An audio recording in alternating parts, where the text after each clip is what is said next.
2024 లేదా 25లో డిగ్రీ లేదా బీటెక్ చదివారా? సాఫ్ట్వేర్ జాబ్ కోసం ఎదురు చూస్తున్నారా? అయితే కోడ్ జ్ఞాన్ 100 డేస్ కోర్సులో చేరండి, జాబ్ సాధించండి. రచిత గారు, welcome to Suman TV once again అండి. థ్యాంక్ యూ స్వప్న. కొన్ని సంఘటనలు వింటే ఎమోషనల్ డిస్రెగ్యులేషన్ అంటే Absolutely. వాళ్ళ భావోద్వేగాల మీద వాళ్ళకి విచక్షణ పట్టు లేకపోవడం వల్ల జరుగుతున్న ఘోరాతి ఘోరమైన నేరాలు. ట్రూ. ఉదాహరణకి జరిగిన సంఘటన అంటే భర్త ఉండగా ఒక ఎక్స్ట్రా మ్యారిటల్ అఫైర్ ఉండడం ఆవిడకి, వాళ్ళిద్దరూ కలిసి భర్తని కడతేర్చి ఆ సంఘటన నిజంగా అసలు నమ్మశక్యంగా లేదండి, సినిమాలో చూస్తే కూడా నమ్మవు. అతని మృతదేహం అక్కడ ఉండగానే భార్య ఇలాంటి అశ్లీల చిత్రాలు చూడడం, అలాంటి వైపరీత్యం ఉన్న భార్యని భర్త కనుగొనకపోవడం, అతనికి తెలియకపోవడం, అంటే ఇలాంటి ఇంతటికి పాల్పడతారని అనుకోరు కదండి ఎవరు. సో దీన్ని ఎలా చూడాలి రచిత గారు? చూస్తే ఇలా మానవ సంబంధాల మీద నమ్మకాలు పోతున్నాయి. 100%. It is not at all a gossip, ముచ్చట పెట్టుకునే సింపుల్ క్రిమినల్ కేస్ కాదు. అవును, it is something bigger than that. అంటే మోరల్ వాల్యూస్ కొలాప్స్ అవుతున్నాయి మన సొసైటీలో అనడానికి ఇది ఒక పెద్ద నిదర్శనం. ఇలాంటివి జరుగుతూనే ఉన్నాయి. సో కాబట్టి మనం ఇప్పుడు ఆ చర్చ మీద ఏదో వ్యూస్ కోసం మాట్లాడేదైతే కాదు ఇది. జనరల్గా నేను కొన్ని ముందట్లో అవాయిడ్ చేసేదాన్ని, బట్ దాని తర్వాత ఎప్పుడు మాట్లాడినా why it is happening and next అవ్వకుండా అయ్యేలాగా ఈ థాట్ ప్రాసెస్ ఏం జరుగుతుందని మాట్లాడుకోవడానికి as a counselling psychologist I will take a stand on this. So ఇంతకుముందు ఎంత బాధాకరం అంటే అది వింటున్నప్పుడు చాలా సిగ్గుపడాల్సిన విషయం అయితే ఒక ఉమెన్గా అయితే అవుతుంది. అయితే మెన్ను చేయొచ్చా అంటే ఎవరూ చేయొద్దు. అందుకే ఇంతకుముందు నేను ఉమెన్ ఎంపవర్మెంట్ కోచ్ అంటే కొంచెం అన్నా అలా మొగ్గే టైంకి ఈ అవంతరాలన్నీ చూశాక, ఎక్కడ డబ్బుల కోసం కేసులు పెట్టి తిప్పి ఇలాంటివన్నీ కొన్ని మాట్లాడాక నాలో నేను ఇప్పుడు హ్యూమన్ లైఫ్ ట్రాన్స్ఫర్మేషన్ కోచ్. అంతేనండి. It is not men, it is not women anymore. అంటే అవును, ఎందుకంటే we are fighting for equality. Right, absolutely. So let's take a stand for both the sides. Equal power means equal responsibility also. Absolutely, respect. It is powers అంటే ఏంటి మాట్లాడుకుందాం. So బేసికల్గా ఎవరో ఇన్నేళ్ల తర్వాత అసలు ఎందుకు జరుగుతుంది, చాలా అవుతున్నాయి కాబట్టికే ఇది ఒక లెసను. ఎవరైతే ఈ ట్రాక్లో ఫాలో అవుతున్నారో రెండు రకాలుగా జరిగినవే జరుగుతున్నాయి. ఎందుకంటే ఫస్ట్ వాళ్ళకి అందరు చూడకపోవచ్చు, రెండవది ఏంటి అంటే వీళ్ళు ఇలా పట్టుపడ్డారు కదా, మేము ఇలా పట్టుపడకుండా చేద్దాము అనే తెలివితేటలు అవ్వటము. ఇది ఒక ప్రేమ అనుకోవటం. ఒక 15-20 ఏళ్ళు పెళ్ళయిన తర్వాత ఇంకొక ఎఫ్ఐఆర్ వచ్చింది అంటే ఇక్కడ నాకు కనెక్షన్ లేదు, ఎమోషనల్ వ్యాక్యూమ్ వచ్చేస్తుంది. ఒక 15-20 ఇయర్స్ తర్వాత ఏమవుతుందంటే స్వప్న, నో ఎమోషనల్ కమ్యూనికేషన్ ఉండట్లా. సపరేట్ బెడ్రూమ్స్ లేకపోతే సపరేట్ స్లీపింగ్. ఎందుకంటే ఫోన్ హైజాక్ చేసింది మధ్యలోకి. అవును. సెకండ్ వచ్చేసి పిల్లలు, బిల్లులు, బాధ్యతలు, ఒకే రొటీన్. కానీ ఒక మనిషిలో బేసిక్ థింగ్స్ అనేవి ఉన్నాయి. ఆకలి, కడుపుకి, బుర్రకి. యాక్చువల్గా ఆ శ్లోకాలు అవన్నీ పూజలు ఎందుకు చెప్పారంటే, లేకపోతే ఏ రిలీజన్ అన్నా తీసుకో, that is a knowledge or brain activation. Mantras చేయటం వల్ల యాక్టివ్ ఉంటుంది. ఇప్పుడంటే చదువులు వచ్చాయి ఇవన్నీ ఓకే, రాకముందు గురించి గురుకులం ఎందుకుంది? గురుకులం ఎందుకు? బికాజ్ అవన్నీ నేర్పిస్తూ ఉంటే బుర్రని evolving. Brain is an amazing evolving organ. అవును. సో అది ఒక ఆకలి, ఇది ఒక ఆకలి. అలాగే మనకంటూ సెన్సెస్ ఉన్నాయి. అవును. అవునా? బాడీకి కూడా ఒక సెన్స్ ఉంది కదా.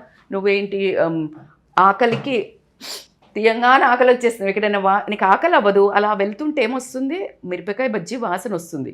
నీకు ఇక్కడ ఆకలి వేస్తుందా లేదా? అంతే కదా. బిర్యానీ స్మెల్ వస్తుంది, తినా అనుకున్న అసలు ఫుల్ ఉంది పొట్ట అనంగానే ఇక్కడ కిచకిచ అంటది. సో ఇలాగే ఒక మంచిగా ఏదైనా ఎమోషన్ ఇక్కడ ఆల్రెడీ వ్యాక్యూమ్ ఉంది, హంగర్ ఉంది. No skin touch, no love, no hugs, no this romance. Hunger ఉంది. That is an emotional vacuum. దాన్ని కన్వర్ట్స్ ఇంటూ ఎమోషనల్ హంగర్. ఏదైతే ఆ వ్యాక్యూమ్ ఉందో అది హంగర్గా మారుతుంది.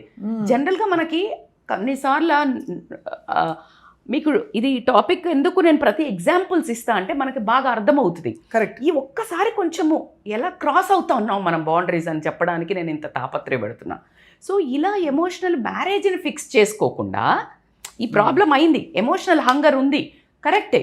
మ్యారేజ్ని ఫిక్స్ చేసుకోకుండా ఏం చేస్తున్నారంటే వేరే పక్క వైపు చూస్తున్నారు. They are following into other problems. Literally మనకి చిన్నప్పుడు కథ ఉండేది కదండి, నువ్వు ఎక్కడ పడిపోతే నీ ఇది అక్కడ వెతుక్కోవాలి తప్ప అబ్సల్యూట్లీ ఇంకో చోటుకి వెళ్ళి పట్ట దగ్గర వెతుక్కోవాలి. వెతుక్కోవాలి. సో దాన్ని మనం కొనకి ఎలాగ కన్క్లూజన్ ఇద్దాం చెప్పబోయే ముందు ఇది ప్రేమ అనుకుంటారు. అయితే ఏమవుతుంది, వీళ్ళు మాట్లాడరు, ఉండరు. సో బేసికల్గా లవ్ అనుకుంటున్నది అసలు అది లవ్ కాదు. మళ్ళీ అదేంటి అని అంటే it's an escape. Love is not this point of a టైంలో ఇట్స్ నాట్ అరే యంగ్ జనరేషన్ అప్పుడు పెళ్ళి అవ్వకముందు పెళ్ళి చేసుకోవాలి, ఎక్కడో అట్లా గంటలు మోగుతాయి, కడుపులో బటర్ఫ్లైస్ పరిగెడతాయి, అలా ఒక సౌండ్స్ వినిపిస్తాయి, అదంతా fine. It happens with everybody. ఇప్పుడు కూడా అవుతుండొచ్చు, కానీ అది అవి కాదు. ఇవేంటంటే emotional escape from your boredom. నీకు బోర్ కొడుతుంది, స్ట్రెస్ ఉంది, ఒక రెస్పాన్సిబిలిటీస్ ఉన్నాయి, ఫైనాన్షియల్ ప్రాబ్లమ్స్ ఉన్నాయి, వీటన్నిటికీ నీకు ఇక్కడ అటెన్షన్ ఏం లేదు. అదే టైంలో నీకు ఒక చిన్న కన్ఫ్యూజన్ జరగబోతుంది. ఎవరో ఒకళ్ళు సడన్గా నీకు అటెన్షన్ ఇవ్వడం మొదలు పెడతారు. అంటే 20 ఏళ్ల వయసులో మనకి 50 ఏళ్ళు 40 ఏళ్ళు వచ్చినప్పుడు ఎంత అయిపోయింది, ఇంకేముంటుంది, ఊరికి ఎంతసేపు పొగుడుతురే అనే హస్బెండ్ నుంచి ఒక పర్సన్ నీకు అటెన్షన్ ఇస్తున్నాడు. అండ్ దట్ ఎక్సైట్మెంట్ నువ్వు కన్ఫ్యూజ్ అయ్యి దాన్ని లవ్ అనుకుంటావు. And you will fall in to the trap. అంటే ఇక్కడ ఆఫ్ కోర్స్ ఈ కేసులో అయితే ఇంకా అంతకంటే లెట్స్ గో ఇంటు దట్. ఎలా ఎందుకు వెళ్తారు ఎక్స్ట్రీమ్కి? Yes I will talk. ఎక్స్ట్రీమ్కి ఎందుకు వెళ్తారు అంటే ఈ యాక్ట్ ఒకటి స్టార్ట్ అవుతుంది. ఎప్పుడైతే నువ్వు రిలేషన్షిప్లో ఇలా పడ్డావో, చాటింగ్స్, డిలీటింగ్ కాల్స్, ఎప్పుడైతే ఆ మైండ్ సెట్ని మారుస్తుంది. అవును. ఎందుకు అరే ఇప్పుడు నేను దొరికితే, సో అందుకని ఆ మైండ్ సెట్ దాచడానికి చుప్కే కాల్స్, లేకపోతే డిలీటింగ్ కాల్స్, మెసేజెస్, దాని తర్వాత ఏదైనా బయటికి వెళ్ళి వచ్చి ఎక్కడికి వెళ్ళి అంటే మ్యానిపులేటింగ్ స్టోరీస్, ఇవన్నీ చేయటం అలవాటు అవుతుంది. ఇప్పుడు ఒక దొంగను పట్టుకుని నిన్ను అడిగాడు అనుకోండి, ఏమని, ఏ దొంగతనం చేసావంటే లేదు నేను అసలు అటు పోలే. సో ఇలా కథలన్నీ చెప్తుంటాడు వాడు. సో అది ఏమైతుంది, ఒక క్రిమినల్ మైండ్ సెట్ వీళ్ళకి ఆటోమేటిక్గా డెవలప్ అవ్వడం స్టార్ట్ అవుతుంది. కరెక్ట్ పాయింట్ చెప్పారు. చిన్న చిన్నగా అబద్ధాలు ఆడి coming one by one step. Because నేను ఎందుకు జరిగింది, మోసము, దగ్గ, ఇలా సమాజం ఎటు, enough. Now it is not time to talk all this. So let's go one by one deeper. So అదేం చేస్తారు వాళ్ళు అప్పుడు, ఓకే నేను క్రిమినల్ తెలియదురా బాబు లోపల వాట్ యు ఆర్, ఎప్పుడు where your focus goes your energy flows. Wherever నీ ఎనర్జీ ఫ్లో అవుతుందో అది గ్రో అవుతుంది. ఇప్పుడు నువ్వు ఒక పేపర్ మీద ఏదైనా పెట్టి కాలుస్తే ఏమవుతుంది, అది మైక్రోస్కోప్ అది ఉంటుంది కదా, మనకు వేడి చిన్నప్పుడు చేసేవాళ్ళం, పేపర్ బర్న్ చేసేవాళ్ళము. సో అలాగా సేమ్ ఏదైనా నీకు శక్తి పెంచే శక్తి ఉంటుంది, కాల్చే శక్తి ఉంటుంది. దానికే అంటారు కదా నల్ల దిష్టి నరుడికి పగిలిపోతుంది అని. So this all things are human has such an immense power. So నువ్వు దీన్ని నెగ్లెక్ట్, అదే నువ్వు పాజిటివ్గా కన్వర్ట్ చేస్తే వేరే ఉండేది. ఫోకస్ అంగాని యువర్ హస్బెండ్ ఇంకా మంచి అన్నం వండి పెట్టి మంచిగా చేసి ఆయనను కొంచెం లైక్ నేను మసాజ్ అయినా హెడ్కి ఇట్లా కొంచెం అంటే మనకు other side of the story కూడా తెలియదు, అవి ఇట్లా తయారవ్వడానికి ఇంకేంటి అనేది కూడా. So that is we are not talking because అలా మొత్తంకి జరగడానికి అందుకే అంట దిస్ ఇస్ కరెక్ట్. అంటే అక్కడ ఏం జరిగినా కూడా టోటల్లీ డినయలే కాదు, రాంగే. ప్రతి ఒక క్రైమ్ జరగడానికి మనం చూస్తే ఏదో ఒక కథనం రీజన్ ఉంటుంది, రీజన్ జస్టిఫై కాదు. సో ఇక్కడ ఏంటంటే నీకు ఈ టైంకి ఇక్కడికి వచ్చింది పెరుగుతుంది. అయితే క్రిమినల్ పెరిగినాక ఏమవుతుంది, ఒకటి స్టార్ట్ అవుతుంది. ఎన్ని రోజులు ఈ చిన్న దొంగతనాలు చేస్తా, చిన్న ఎంత రోజులు చేస్తా. Now slowly that comes in to a fear of exposure. ఎలా దొరికితే, మా హస్బెండ్కి దొరికితే ఏం చేస్తాడు, ఎక్స్పోజ్ చేస్తాడు. ఇంకా ఎక్కడో ఏముందంటే నేను చెయ్యొచ్చు, నేను దొరకకూడదు. అదే దొరికితే ఏమవుతుంది, సమాజం ముందు నేను పరువు పోతుంది. పరువు తక్కువ పని చేసినా పరువు పోవద్దు. సో దీనికి ఎవరు, నా భర్తకి తెలిసిన రోజు నన్ను తీసుకొచ్చి నా లైఫ్కి అంతం, అంతే కదా, అది ప్రాబ్లం. అయితే ఆ ప్రాబ్లంని అసలు ఇది తప్పు ఆలోచన కదా, ఏంటి నేను దొరికితే అసలు ఏమన్నా ఉందా, ఫియర్ ఆఫ్ కాన్సిక్వెన్స్ రావడం సూపర్ ఐడియా. భయం నోరు మూసుకొని ఎరక్కి రావాలి. అమ్మో ఇదేంటి, ఇదేదో దొరికానంటే నా కథ, నా జీవితం, నా పిల్లలు, అసలు ఏంటి ఇది అని బుద్ధి రావాలి. కానీ అది ఎప్పుడైతే అబ్సెషను, ఆ భయం కాస్త అబ్సెషను పిచ్చి మీద ఆ ఫిజికల్ అనుకో లేకపోతే ఎడిక్షన్ అనుకో Dopamine గిల్ట్ addiction అనుకోని అంతే అంటే ఆ గిల్ట్ ఇప్పుడు అనుకోనియండి మనకి డ్రగ్స్ లో కూడా ఇదే కదండి, అబ్సల్యూట్లీ వాళ్ళకి ఆ డ్రగ్ పొందడానికి ఎంత ఎంత desperate అయిపోతారో ఎంత దానికైనా తెగిస్తారు ఈ రిలేషన్షిప్స్ అంతే కదా ఇంచుమించు ఒకలా రైట్ చూస్తే. రైట్. సో అలా గిల్ట్ యాడ్ అయినా గిల్ట్ కూడా ఏంటి దొరికితే ఏమవుతుంది, ఫియర్ యాడెడ్ విత్ గిల్ట్ ఉమ్. అనేది మనిషి ప్రెషర్ క్రియేట్ అవుతుంది. ఆ ప్రెషర్ క్రియేట్ అయినప్పుడు నెక్స్ట్ వేరే రకంగా స్టెప్ తీసుకొని విత్డ్రా అవ్వాల్సింది పోయి ఏం చేస్తారంటే అసలు ప్రాబ్లమ్నే ఎండ్ చేస్తే ఎట్లా అయిపోయింది, ప్రాబ్లమ్ ఈజ్ చాలా హస్బెండ్. దారుణం అసలు. So then they will come in to this action taking the help of and వాళ్ళ కంట్రోల్ ఉండదు, ఎమోషనల్ కంట్రోల్ ఉండదు.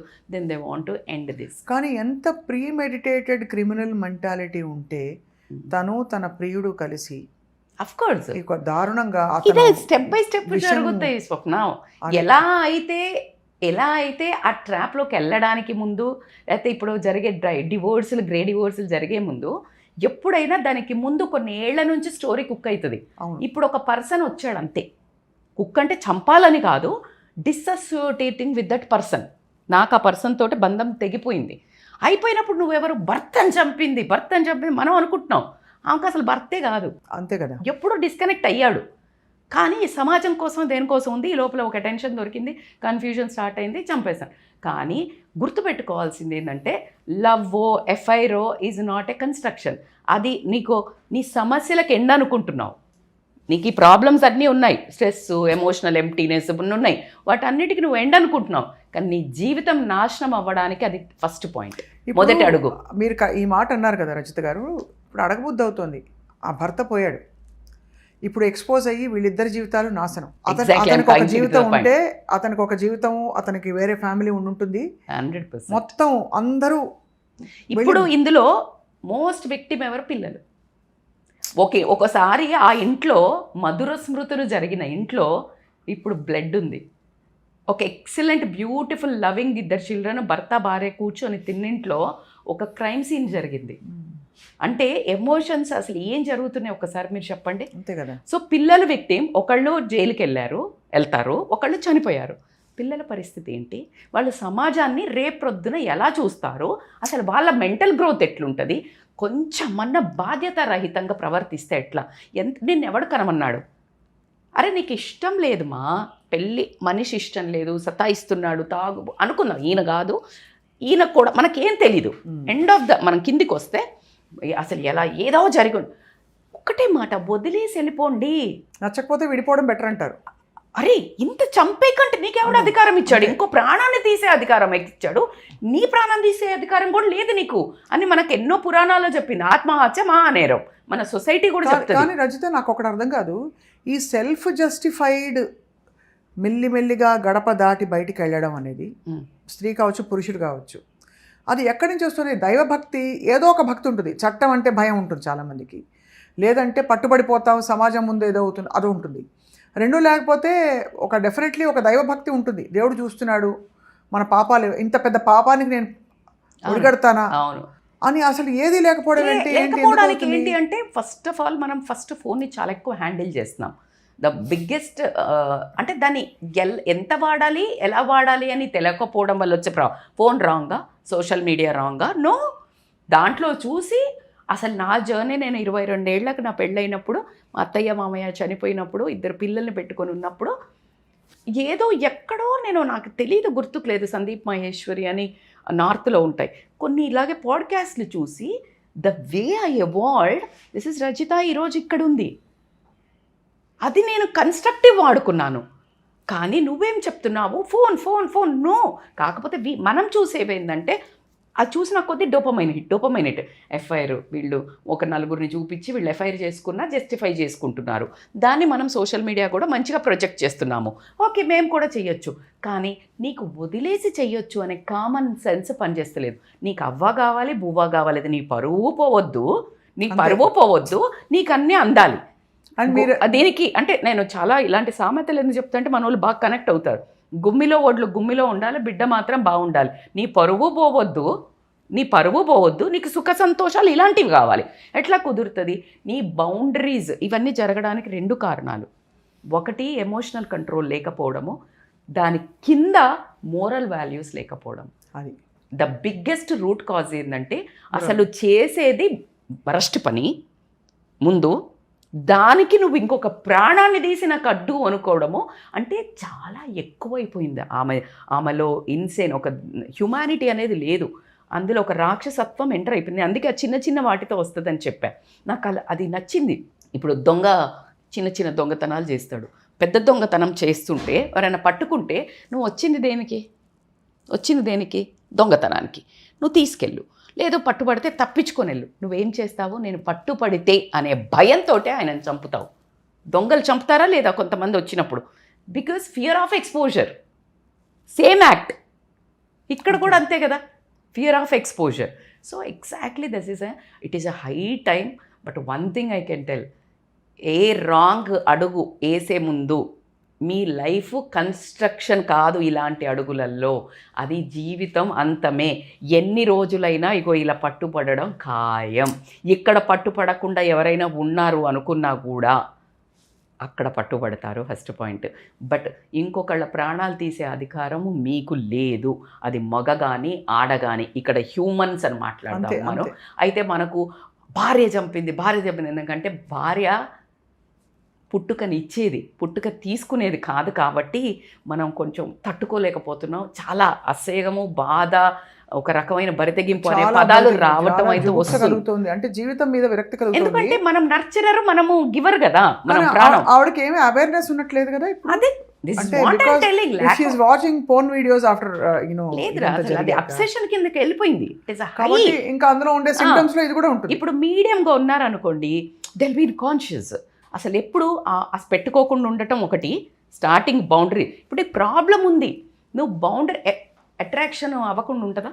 అంతే కదా. 60 ఏళ్ళలో కూడా అట్రాక్షన్ అవుతుంది. అందుకే 60 ఏళ్ళలో కూడా వృద్ధాశ్రమంలో పెళ్లి చేసుకుంటున్నారు. నేను కొన్ని వీడియోలు చూస్తున్నాను. Attraction is common, action is your choice. అంతే కదా.